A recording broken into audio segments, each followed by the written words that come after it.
Then I saw another beast rising out of the earth. It had 2 horns like a lamb, and it spoke like a dragon. It exercises all authority of the first beast in its presence, and makes the earth and its inhabitants worship the first beast, whose mortal wound was healed. Also it causes all, both small and great, both rich and poor, both free and slave, to be marked on the right hand or the forehead, so that no one can buy or sell unless he has the mark, that is, the name of the beast or the number of its name. This calls for wisdom. Let the one who has understanding calculate the number of the beast, for it is the number of a man, and his number is 666. Very interesting when you look at the internet. 5 ancient languages, at least 5 ancient languages, Sanskrit, Hebrew, Phoenician, at least 5 ancient languages, all signify the letter W as being the letter 6. And you look at www before all of the web addresses that we have, and this is 666. On its own, where could this possibly lead? And what does the word Lucifer mean? Well, of course, many people will tell you that Lucifer means the bearer of light, but is it something a little deeper than that? If you look at the breakdown of the word Lucifer, Lucis or Lucas means light, and of course cipher means code. So Lucifer could be easily translated as the light code, the code that brings the light, the bearer of light, the internet. It could easily be, and could it be that the internet itself is what we are manifesting ourselves due to our thirst for knowledge? This has caused us to build a system which contains all the knowledge that we've ever discovered, but it's also based on the economic model, and it's due to our greed and our fear of our neighbors, our fear of war, and all the stuff that we project at each other, that we're creating the system to be fully autonomic and to automate our society for us. A couple of years ago, I did a show called Giving Life to Lucifer, when I talked about the whole rollout of this smart grid, the AI system. And I said that in 2025, we are set to be in a very, very different reality to what we are now.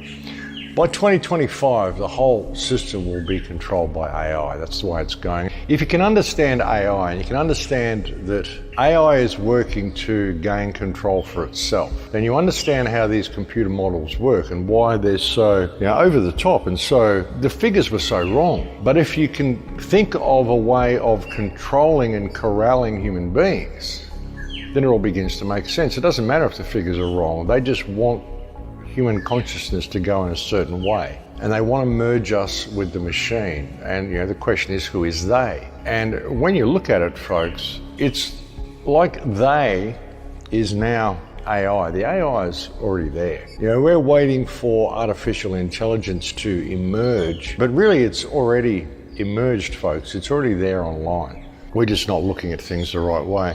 And what it's doing is it's basically creating a system whereby we are going to be completely dependent upon artificial intelligence in order to survive, in order to perform everyday activities, even going outside and purchasing a meal.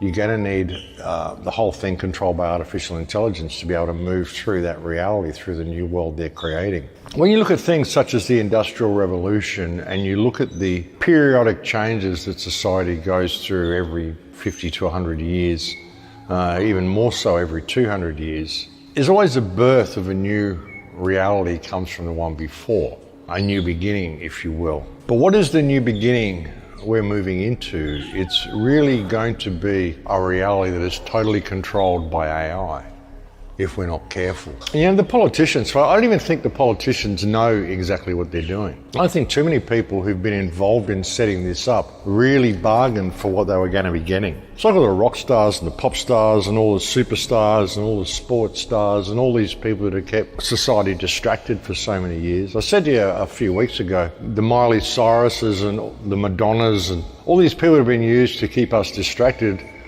They're all finding themselves on equal par now. That video that Madonna did in the bath when she was saying, wow, we're all equal now. If one goes down, we all go down.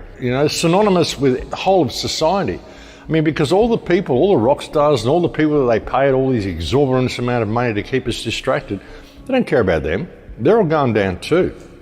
I said that a few weeks ago, it'd be a bit of a shock for these people to find themselves all locked in their own houses, all having to deal with social distancing. Forget all that rock star world, all the pop star world, concerts and sports games and all that sort of stuff. It's not going to happen, folks. It's not going back to normal. People think that, this is just a temporary thing. No, it's not. There's also a new action called Protect Our Neighbours, folks. They're wonderful, aren't they?